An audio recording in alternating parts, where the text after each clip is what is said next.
Now it's interesting. When I started to wake up to these issues when I was living in Asia, where I lived 15 years, and it began to strike me that when the World Bank or the IMF came out and they were advising countries, the basic argument was always, agriculture is a very tiny percentage of a developed economy, of developed countries' GDP, so it's not important. You should be using your land and your resources for things that produce a higher economic value. So devote your farmland to factories, to golf courses, to housing developments, to whatever, because those pay more. And you can always import your food.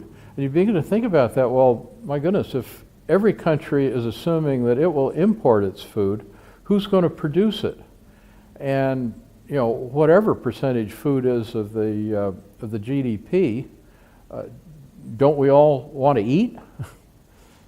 And we want foods. And food is one of the most absolutely important products that the economy produces. And so if we're not developing the capacity to produce our food, to provide a good diet for everyone, what is this economy about anyway?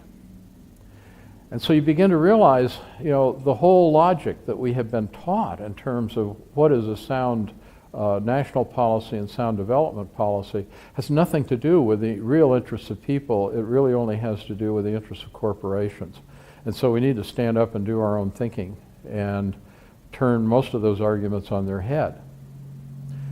The bigger model I've come to realize is that we humans have gotten so far out of balance with Earth's biosphere that we are causing the collapse of all the critical environmental systems.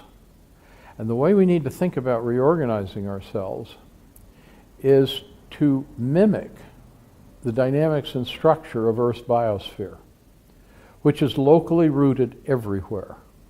It's kind of a fractile structure, that the closer you get down to the bottom of the pyramid, the more you are intimately adapted you are, and the more self-reliant within very small spaces in terms of the utilization of that material and that energy to optimize the support of life. And then you keep expanding out. But it's always within a framework of local energy, water, materials exchange, self-reliance. And that's essentially the kind of way that we need to think about our economies. The more locally we meet our own needs, including with household food production and all the different elements of urban agriculture, and then gradually expanding out, but always first using our own resources to produce our own needs and trading at the margin rather than starting out thinking about our economy, what can we produce to sell to somebody else someplace else.